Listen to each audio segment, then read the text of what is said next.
जय श्री कृष्ण। प्रिय आत्मन, श्रीमद् भगवद गीता हिंदू धर्म का एक महत्वपूर्ण ग्रंथ है, जिसमें भगवान श्री कृष्ण ने अर्जुन को धर्म, कर्म और भक्ति का उपदेश दिया है। ये जीवन के हर पहलू को समझाने वाली ज्ञान की अमूल्य धरोहर है। गीता हमें सिखाती है कि व्यक्ति को अपने कर्तव्यों का पालन निस्वार्थ भाव से करना चाहिए और फल की चिंता नहीं करनी चाहिए। यह आत्म साक्षात्कार, योग, ध्यान और भक्ति का मार्ग दिखाती है। श्री गीता का अध्ययन मनुष्य को जीवन में संतुलन बनाए रखने, कठिनाइयों से लड़ने और सत्य के मार्ग पर चलने की प्रेरणा देता है। इसलिए यह न केवल धार्मिक बल्कि व्यवहारिक जीवन के लिए भी अत्यंत महत्वपूर्ण है। श्री गीता जीवन के प्रति सही दृष्टिकोण प्रदान करती है। भगवान श्री कृष्ण द्वारा अर्जुन को दिया गया उपदेश हर व्यक्ति के लिए जीवन के संघर्षों में मार्गदर्शक है। प्रिय आत्मन, श्रीमद् भगवद गीता के 17वें अध्याय में श्रद्धात्रय विभाग योग अर्थात 3 प्रकार की श्रद्धा का वर्णन किया गया है। इस अध्याय में जीवन के कई पहलुओं पर प्रकाश डाला गया है, जैसे सही अर्थों में श्रद्धा, यज्ञ, तप और दान कैसे करना चाहिए। तो आइए जानते हैं कि श्री गीता के 17वें अध्याय में भगवान श्री कृष्ण क्या कहते हैं। प्रिय आत्मन, इस अध्याय के पहले श्लोक में अर्जुन भगवान श्री कृष्ण से पूछते हैं कि हे केशव, जो मनुष्य शास्त्र विधि को त्याग कर श्रद्धा से युक्त हुए देवताओं का पूजन करते हैं, उनकी स्थिति फिर कौन सी है, सात्विकी है अथवा राजसी या तामसी है। तब दूसरे श्लोक में भगवान श्री कृष्ण कहते हैं कि हे अर्जुन, मनुष्यों की ऐसी श्रद्धा जो शास्त्रीय संस्कारों से रहित केवल स्वभाव से उत्पन्न श्रद्धा है, इसे स्वभावगत श्रद्धा कहा जाता है, जो अनंत जन्मों में किए हुए कर्मों के संचित संस्कार से उत्पन्न हुई होती है। श्रद्धा सात्विकी और राजसी तथा तामसी ऐसे तीनों प्रकार की ही होती है, जिसे मैं तुम्हें विस्तार से बताऊंगा। तुम इसे ध्यान से सुनो। फिर तीसरे, चौथे, 5वें और 6ठे श्लोकों में कहते हैं कि हे अर्जुन, सभी मनुष्यों की श्रद्धा उनके अंतःकरण के अनुरूप होती है। इसलिए जो पुरुष जैसी श्रद्धा वाला है, वो स्वयं भी वही है। मतलब जिसकी जैसी मानसिकता और श्रद्धा होती है, वो व्यक्ति अंदर से स्वयं वैसा ही होता है। जैसे अगर किसी को सारी दुनिया में अधिकतर लोग बेईमान दिखते हैं, तो ऐसा समझना चाहिए कि वह स्वयं भी अधिकतर बेईमानी के स्वभाव वाला है। फिर कहते हैं कि सात्विक पुरुष देवों को पूजते हैं, राजस पुरुष यक्ष और राक्षसों को, तथा अन्य जो तामस मनुष्य हैं, वे प्रेत और भूतगणों को पूजते हैं। जो मनुष्य शास्त्र विधि से रहित केवल मनःकल्पित घोर तप को तपते हैं, तथा दंभ और अहंकार से युक्त एवं कामना, आसक्ति और बल के अभिमान से भी युक्त है। मतलब ये कि जो व्यक्ति शास्त्र विधि से रहित अपने मन से कल्पित अनुष्ठानों को करके अपनी कामनाओं की पूर्ति के लिए सिद्धि प्राप्त करना चाहता है, तथा वह अभिमान में भी रहता है कि मेरे पास ये सिद्धि है और फला अनुष्ठान कर और भी सिद्धि प्राप्त कर लूंगा। कहते हैं, जो शरीर रूप से स्थित भूत समुदाय को और अंतःकरण में स्थित मुझ परमात्मा को भी कृश करने वाले हैं। शास्त्र से विरुद्ध कठिन उपवास आदि घोर आचरणों द्वारा शरीर को सुखाना एवं भगवान के अंश स्वरूप जीवात्मा को क्लेश देना ही भूत समुदाय मतलब जीवात्मा को और अंतर्यामी परमात्मा को कृश करना है। कहते हैं कि इस तरह का आचरण करने वाले उन अज्ञानियों को तू आसुर स्वभाव वाले जान। फिर 7वें, 8वें, 9वें और 10वें श्लोकों में स्वभाव के अनुसार भोजन के बारे में बताते हुए कहते हैं कि भोजन भी सबको अपनी अपनी प्रकृति के अनुसार 3 प्रकार का प्रिय होता है, और वैसे ही यज्ञ, तप और दान भी 3-3 प्रकार के होते हैं। उनके इस पृथक पृथक भेद को तू मुझसे सुन। आयु, बुद्धि, बल, आरोग्य, सुख और प्रीति को बढ़ाने वाले, रसयुक्त, चिकने और स्थिर रहने वाले, तथा स्वभाव से ही मन को प्रिय, ऐसे आहार अर्थात भोजन करने के पदार्थ सात्विक पुरुष को प्रिय होते हैं।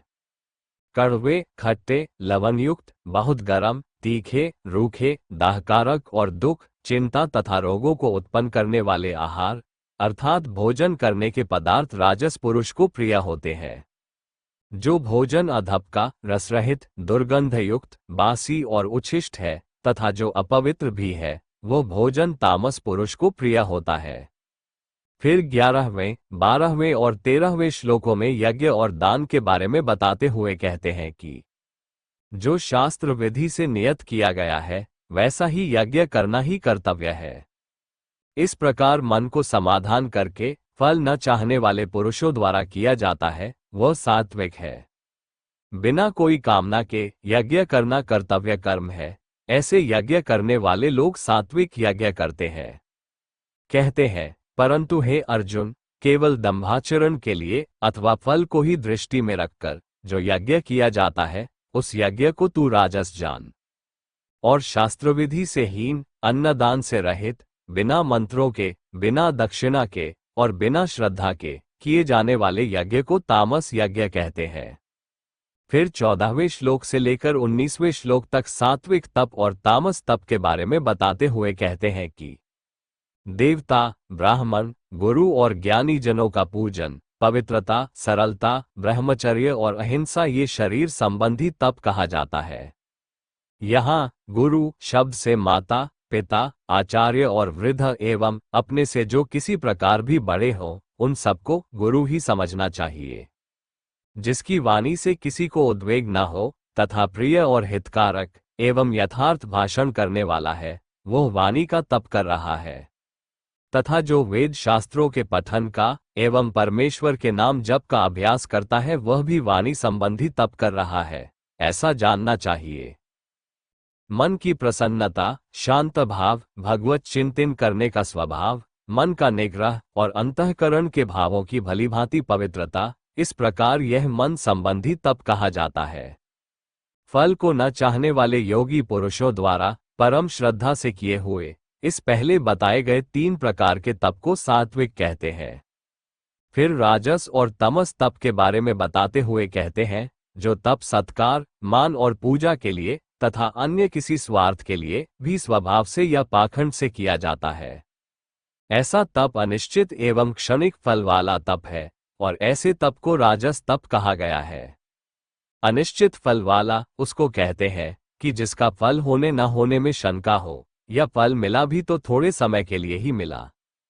जो तप मूर्तापूर्वक हठ से, मन, वाणी और शरीर की पीड़ा के सहित अथवा दूसरे का अनिष्ट करने के लिए किया जाता है वो तप तामस कहा गया है।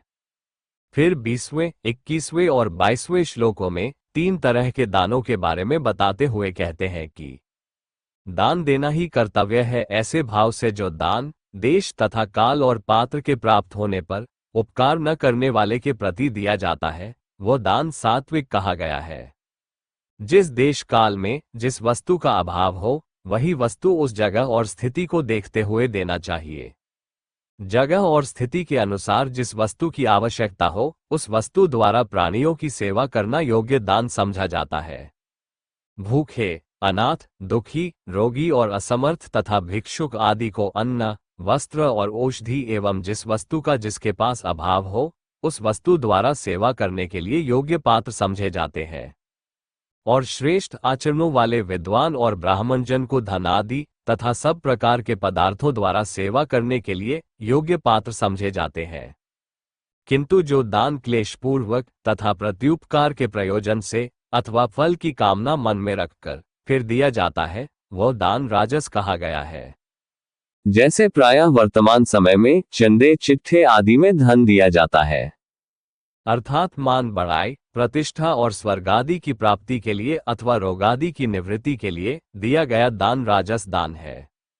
जो दान बिना सत्कार के अथवा तिरस्कार पूर्वक अयोग्य देश काल में और कुपात्र के प्रति दिया जाता है वह दान तामस कहा गया है।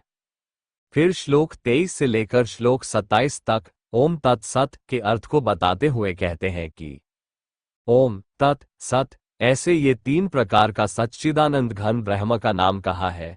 इसी नाम से सृष्टि के आदिकाल में ब्राह्मण और वेद तथा यज्ञादि रचे गए हैं।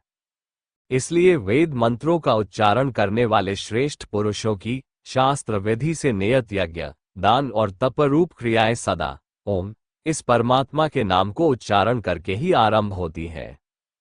तत् अर्थात तत् नाम से अभिप्राय यह है कि जो कुछ भी है सब उस परमात्मा का ही है। मतलब जो कुछ भी हो रहा या कर रहा हूँ, उस परमात्मा का ही यह सब है। इस भाव से फल को न चाहकर नाना प्रकार के यज्ञ, तपरूप क्रियाएं तथा दानरूप क्रियाएं कल्याण की इच्छा वाले पुरुषों द्वारा की जाती हैं। सत, इस प्रकार यह परमात्मा का नाम सत्य भाव में और श्रेष्ठ भाव में प्रयोग किया जाता है। तथा हे पार्थ, उत्तम कर्म में भी सत शब्द का प्रयोग किया जाता है। तथा यज्ञ, तप और दान में जो स्थिति है वह भी उस सत्य स्वरूप परमात्मा का ही है। तथा उस परमात्मा के लिए किया हुआ कर्म निश्चयपूर्वक सत है और इस भाव से किया गया कर्म ही वास्तविक कर्म है, ऐसा जानना चाहिए। और फिर इस अध्याय के 8वें और अंतिम श्लोक में कहते हैं कि हे अर्जुन, बिना श्रद्धा के किया हुआ हवन, दिया हुआ दान एवं तपा हुआ तप और जो कुछ भी किया हुआ शुभ कर्म है वो समस्त असत है। इसलिए वह न तो इस लोक में लाभदायक है और न मरने के बाद ही। प्रिय आत्मन, इसी के साथ ही श्री गीता के 17वें अध्याय की समाप्ति होती है। आज के वीडियो में इतना ही। अगली वीडियो में हम लोग श्रीमद् भगवद गीता के 18वें अध्याय के श्लोकों में भगवान क्या कहते हैं ये समझेंगे। प्रिय आत्मन, अगर आपको आत्मा, परमात्मा या आत्मा साक्षात्कार के संबंध में कोई जिज्ञासा या विचार हो तो कमेंट कर जरूर बताएं। वीडियो को अपना प्यार और सहयोग दिखाते हुए लाइक और शेयर कीजिएगा, जिससे यह अनमोल गीता का ज्ञान ज्यादा से ज्यादा लोगों तक पहुंचे। और इसी तरह के और वीडियोस देखने के लिए चैनल को सब्सक्राइब भी जरूर कर लीजिएगा। धन्यवाद। हरि ओम तत्सत।